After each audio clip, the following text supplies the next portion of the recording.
నమస్తే రమగారు. నమస్తే జయ. రమగారు, మనకి కామెంట్స్లో కొన్ని ప్రశ్నలు వస్తూ ఉంటాయి కదా. ఒక పర్సనల్గా వచ్చిన ఒక ప్రశ్న అండి, ఇది కామెంట్లో వచ్చింది కాదు యాక్చువల్గా. మనం ఎక్కువగా ఇష్టపడే వాళ్ళు మనల్ని దూరం పెడుతూ ఉంటారు. అప్పుడు అసలు మనం ఏం చేయాలి? వాళ్ళ కోసం ఇంకొంచెం ఏదైనా ప్రయత్నాలు చేయాలా, లేకపోతే ముందుకు సాగాలా? ఏం చేయమంటారు అనేది ఒక పర్సనల్ క్వశ్చన్ అనమాట. ఇది ప్రతి వాళ్ళకి జీవితంలో ఎప్పుడో ఒకప్పుడు ఎదురవుతుంది జయ. అవును రమగారు. మనం చాలా ఇంపార్టెన్స్ ఇస్తాం ఒకళ్ళకి, వాళ్ళకి మనం అంత ఇంపార్టెంట్ కాదని ఏదో ఒక సిచ్యువేషన్లో మనకు తెలిసిపోతుంది. అంటే కొంతమంది ఎలా ఉంటారో చెప్పిన రమగారు, వాళ్ళ అవసరం ఉన్నంత వరకు బాగుంటారు. మనం చాలా ఇంపార్టెంట్ అనేది క్రియేట్ చేసుకుంటారు. ఎప్పుడైతే వీళ్ళతో మనకు అవసరం లేదు అని థాట్ వస్తుందో మొహం కూడా చూడరు, మొహం కూడా చూడకుండా అయిపోతారు. ఇవి కొంతమంది ఉంటారు, ఇలా డిపెండెన్సీ ఉంటుంది జయ. వాళ్ళతో రోజు మాట్లాడాలి, తరచూ కలవాలి, ఎప్పుడు మాట్లాడుతూ ఉండాలి, ప్రతి దాంట్లో వాళ్ళ సలహానే తీసుకోవాలి, అన్ని షేర్ చేసుకోవాలి. ఇట్లాంటి ప్రాక్టీస్ ఉంటుంది. ఇది ఫ్రెండ్స్లో జనరల్గా, కో సిస్టర్స్, వదిన ఆడపడుచులు, తర్వాత అక్క చెల్లెళ్ళు, అన్న చెల్లెళ్ళు, అక్క తమ్ముళ్ళల్లో ఇది బాగా కనపడుతుంది. వాళ్ళు ఎంత ఎమోషనల్గా అటాచ్ అయిపోయి ఉంటారో వాళ్ళకి. అవును, ఇది ఊరికే జనరల్ కజిన్స్లో కూడా ఉంటుంది. ఒకళ్ళతో ఇప్పుడు 5-6 మనం 10 మంది ఉన్నాం, మనకు ఒకళ్ళతోటి చాలా క్లోజ్ రిలేషన్ ఉంటుంది. అవును అవును. వీళ్ళకి అంటే కొంతమంది జనరల్గా పీపుల్ ఏం చేస్తాము జయ, మనం మామూలుగా ఇప్పుడు మనం ఎవరితో మాట్లాడుతున్నామో వాళ్ళే మనకి ఇంపార్టెంట్ అనే భావంతో మనం మాట్లాడుతూ ఉంటాం. అంతే. ఈ సిచ్యువేషనల్లీ ఒక్కొక్కళ్ళు అటాచ్ అయిపోతారు, వదిలిపెట్టలేకపోతారు.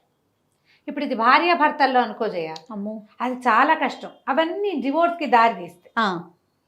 ఆ డివోర్సుల్లో కూడా ఆడవాళ్ళు డిప్రెషన్కి లోనయ్యి ఆ వదిలిపెట్టలేక వాళ్ళతో ఎమోషనల్ అటాచ్మెంట్ని కట్ చేసుకోలేక ఏడుస్తూ ఉంటారు. మగవాళ్ళు ఏడ్చేవాళ్ళు ఉన్నారు. మగవాళ్ళు కూడా వాళ్ళతో ఎమోషనల్ అటాచ్మెంట్ని వదిలిపెట్టుకోలేరు. వైఫే సర్వస్వం అనుకుంటారు. ఎన్ని గొడవలు వచ్చినా అమ్మాయితో కలిసి ఉండాల్సిందేను, అది లేకపోతే కుదరదు అనుకుంటారు. అవునండి. ఇది ఒక బాధ. అయితే ఈ జనరల్ మిగిలిన సంబంధాలు ఉన్నాయి చూడు, మిగిలిన అన్ని రకాల రిలేషన్స్లో వీళ్ళు హర్ట్ అయిపోతారు జయ. హర్ట్ అయిపోయి ప్రపంచాన్ని నమ్మలేకుండా అయిపోతారు. కొంతమంది ఎవరితోటైనా క్లోజ్ అయితే అమ్మో వీళ్ళు చేజారిపోతారేమో అనిపించేస్తుంది. అవును. ఆత్మనిర్భరత అనేది ఒక పాయింట్ ఒకటి ఉంటుంది. ఈ ఎమోషనల్ అటాచ్మెంట్ ఉండే వాళ్ళకి అసలు ఆ పాయింట్ అర్థం కాదు. మన మీద మనం డిపెండ్ అవ్వటం, దేవుడి మీద డిపెండ్ అవ్వటం. బంధాలని తెంచుకోక్కర్లేదు, కానీ వాళ్ళు వద్దు అన్నప్పుడు ఎందుకు వెంపర్లాడటం అనిపిస్తుంది. నా పర్సనల్గా కూడా నాకు కూడా అదే అనిపిస్తుంది. ఇప్పుడు ఏం చేస్తాం మనం, వాళ్ళు చాలా విలువ ఇచ్చాం మనం వాళ్ళకి. ఒక సిచ్యువేషన్ మనం ఒక కజిన్స్లో చెప్పుకుందాం. వీళ్ళిద్దరూ ఎంతసేపు విషయాలు షేర్ చేసుకుంటారు. సడన్గా ఒక అమ్మాయికి తెలుస్తుంది తన విషయం ఎలాగో బయటికి వచ్చింది అని. ఎవరి ద్వారా వచ్చింది సోర్సు? తను ఎవరైతే క్లోజ్ అని భావిస్తున్నారో ఆ అమ్మాయి ద్వారానే వచ్చింది. అడగలేరు, ఊరుకోలేరు. అవును. క్రమంగా దాని మీద దృష్టి పెట్టేసరికి అర్థమవుతుంది తనలాగానే తన కజిన్కి ఇంకా చాలామంది క్లోజ్ ఉన్నారని. తనకు ఒకటే క్లోజు, ఈ క్లోజ్కి బోల్డన్ని క్లోజులు ఉన్నాయి. ఆ అమ్మాయి ఎక్కడో చోట ఫ్రీగా మాట్లాడుతుంది. అవును. ఆ మాటలు బయటికి 5-6 చోట్లకి తిరిగి నీకు అంత క్లోజ్ కాని వాళ్ళ దగ్గర నుంచి నీ దగ్గరకు వస్తుంది. నువ్వు హర్ట్ అయిపోతావు. ఇప్పుడు కొంతమందిని వదిలేస్తాం, ఫ్రెండ్స్ని గిన్స్ని వదిలేస్తాం. వీళ్ళతోటి మొహం చూపించకుండా ఉంటే సరిపోతుంది, మాట్లాడడం మానేస్తాం. నువ్వు ఈ రిలేషన్స్ని వదులుకోలేకపోతావు కదా. అంతే కదా, అప్పుడు ఇబ్బంది అవుతుంది. అందుకని ఎవరితోటైనా అలా ఒకళ్ళతోటే అటాచ్డ్గా ఉండటం తగ్గించుకోండి. ఒకవేళ మీరు అలా అటాచ్డ్గా ఉండి హర్ట్ అయితే నేను హర్ట్ అయ్యాను అని ఓపెన్గా చెప్పండి. ఒకసారి మీరు మాట్లాడేస్తే ఆ బరువు తగ్గిపోతుంది. తర్వాత ఏదో కొంచెం క్లోజ్నెస్ ఉంటుంది, ఎక్కువ ఉండదు. అయినా కూడా అవతల వాళ్ళు మీకు లొంగలేదనుకోండి, just leave it and move on. అంతే. జీవితంలో ముందుకెళ్ళాలి. ఇది భార్యాభర్తల విషయంలో కూడా అంతే చేయ. అవతల వాళ్ళు నీకు ఏ విలువ ఇవ్వరు, నిన్ను తమకి వద్దంటున్నారు అంటే వాళ్ళ కోసం వెంపర్లాడద్దు. ముందు నీకు నువ్వు టాప్ ప్రయారిటీ అనేది నువ్వు తెలుసుకో. వీళ్ళ కోసం ఆలోచించి డిప్రెషన్స్లోకి వెళ్ళిపోయి, హ్యాబిట్స్లోకి వెళ్ళిపోయి బాధపడి, అంటే రిలేషన్ బట్టి ఉంటుందంటారా? డెఫినెట్లీ. ఇఫ్ ఎనీ రిలేషన్ అంటున్నారా? రిలేషన్ని బట్టి మన అమ్మ నాన్న, మన సొంత అక్క చెల్లి అన్నదమ్ములతోటి వచ్చింది, మాట్లాడేసుకుని దాన్ని అక్కడ సర్దుబాటు చేసుకుని మనమే ఒక అడుగు ముందుకేసి సర్దుబాటు చేసుకోండి. దాని తాలూకు నొప్పి ఉంటుంది. మొదట్లో చాలా బాగా నొప్పిగా ఉంటుంది, క్రమంగా నొప్పి తగ్గుతుంది, ఒక డాటర్లే ఉంటుంది, ఉంచుకోండి, ఏం పర్వాలేదు. అంతే. హ్యూమన్ రిలేషన్స్ ఇలాగే ఉంటాయి. క్రమంగా ఇది బయటకు విస్తరించండి. మన సంబంధాలు బయట ఉంటాయి, మన కజిన్స్ తోటి, ఫ్రెండ్స్ తోటి, రిలేటివ్స్ తోటి, ఉమ్, అక్కడి నుంచి ఆఫీస్ కొలీగ్స్ తోటి, అంతే ఇలాంటప్పుడు వీళ్ళతోటి కూడా కడిగేయండి, తెంచేసేయండి, అంతే. మూవ్ ఆన్ అయిపోండి లైఫ్లో. ఇలా వాళ్ళెవరో నిన్ను హర్ట్ చేశారని నువ్వు హర్ట్ అయిపోయి ఎక్కడ ఏది ఆగదమ్మా దేనికోసము. నువ్వు వద్దన్నా రాత్రి అవుతుంది, వద్దన్నా పగలైపోతుంది, అంతే కదండి. నువ్వు వద్దన్నా రోజులు గడిచిపోతాయి, నువ్వు ఏడుస్తూ దిగులు పడుతూ బాధపడుతూ ఇక్కడే నుంచుంటావు. మనం వద్దు అనుకుని అక్కడే ఆగుతాం. వద్దనుకున్న వాళ్ళు నీతోటి నార్మల్గా ఉంటే వాళ్ళ దారిని వాళ్ళు నడిచి వెళ్ళిపోతూ ఉంటారు. నువ్వెందుకు అక్కడే ఆగిపోవటం? స్టాగ్నేటెడ్ వాటర్ వాసన వస్తుంది. ఎంత దిగాలుగా అయిపోతారు, అయిపోతారు ఏడుపు గుట్లు అయిపోతారు, ఆరోగ్యాన్ని పాడు చేసుకుంటారు, వాళ్ళ చుట్టూ ఉన్న రిలేషన్ని చెడగొట్టేసుకుంటారు. ఇప్పుడు వైఫ్ అనుకోండి, తనకి ఏదైనా ఇబ్బంది అంటే హస్బెండ్ కానీ పిల్లలు, అత్త మామ, అమ్మ నాన్న, మొత్తం టోటల్ రిలేషన్ కొలాప్స్ అయిపోతుంది రమ్మగారు. ఒక్కొక్కసారి మూడో వ్యక్తుల ప్రమేయం వల్ల కూడా, మూడు ఇద్దరు ఫ్రెండ్స్ అంతా బాగుంటుంది, ఒకళ్ళ కోసం ఒకళ్ళు ఏదో ఒకటి చేసుకుంటారు కూడా. మూడో మనుషులు ఏవో మాట్లాడితే వీళ్ళల్లో ఒకళ్ళకి ఆ మూడో వాళ్ళ మాటల మీద ఇంట్రెస్ట్ కలిగి ఉంటుంది. దాన్ని నమ్మి తమతోటి ఉన్న ఫ్రెండ్స్ని వదిలిపెట్టేసుకుంటారు. అవునండి, అవునవును. అవి కూడా హర్టింగ్ గానే ఉంటాయి జయ. అసలు ఆ గాయాలు ఎప్పటికీ పోడవు. అసలు నాకైతే ఆ చెప్పే వాళ్ళని ఏం చేసినా పాపం అనిపిస్తుంది. నిజం రమ్మగారు, వాళ్ళకేం రాదు దానివల్ల. మీరు చెడిపోతారు కదా. ఇప్పుడు నేనేమంటానంటే చెప్పేవాళ్ళు 100 చెప్తారమ్మా, వినేవాడు చెప్పమన్నాడు శ్రీపాద్ సుబ్రహ్మణ్య శాస్త్రి గారి కదా.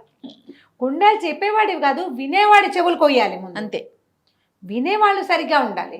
నువ్వు ఏదెలా ఉన్నా సరే, మా మధ్య ఒక రిలేషన్ ఉంది, మేము చాలా కాలం కొన్ని విషయాలు షేర్ చేసుకుంటూ వచ్చాం అని వెళ్ళిపో, నువ్వు మామూలుగా అంతే కదా, అప్పుడు ఏ బాధ ఉండదు. చెయ్యవే నువ్వు అట్లా మరే చెవులు నింపుకుంటావు. ఎందుకంటే నీ లోపల నీకే ఒక అసంతృప్తి అవతల వాళ్ళ పట్ల.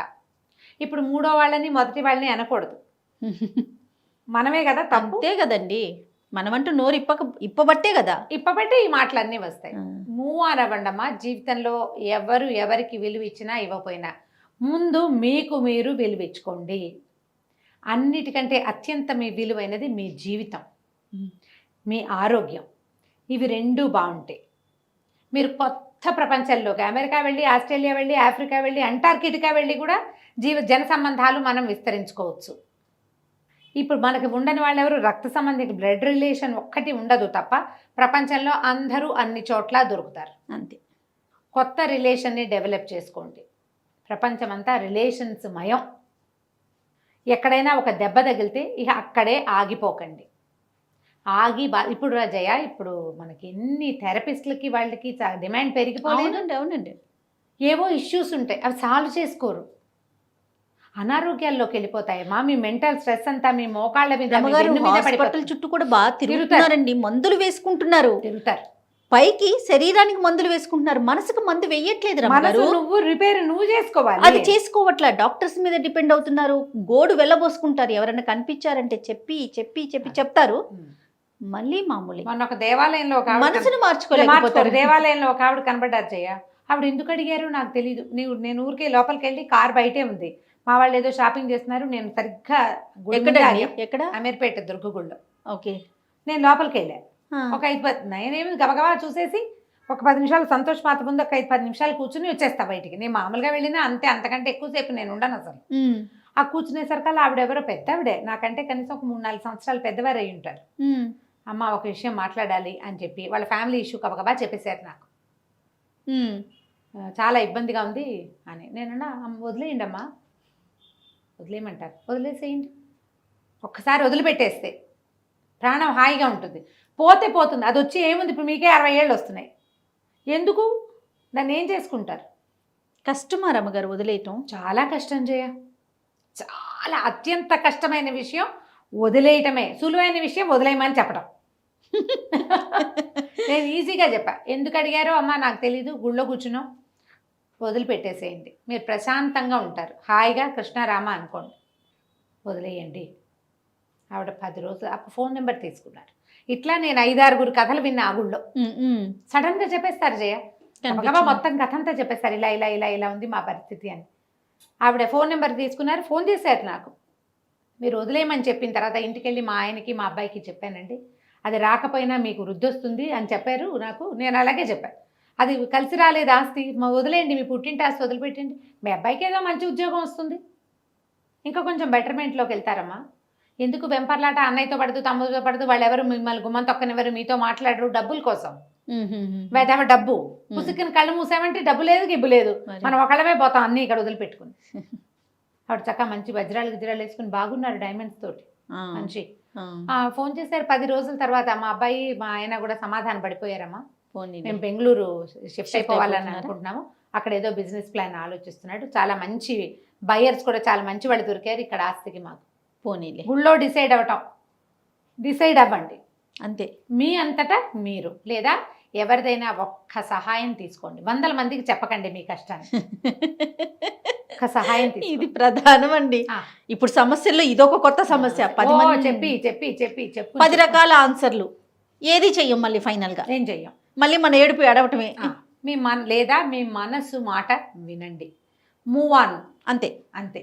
మీకు విలువ లేని చోట పారిపోవద్దు, తప్పుకోండి. అమ్మాయిలు అబ్బాయిలు కూడా చూడండి రమ్మగారు, నాకు వద్దు ముర్రో అన్నా సరే వదిలిపెట్టరు.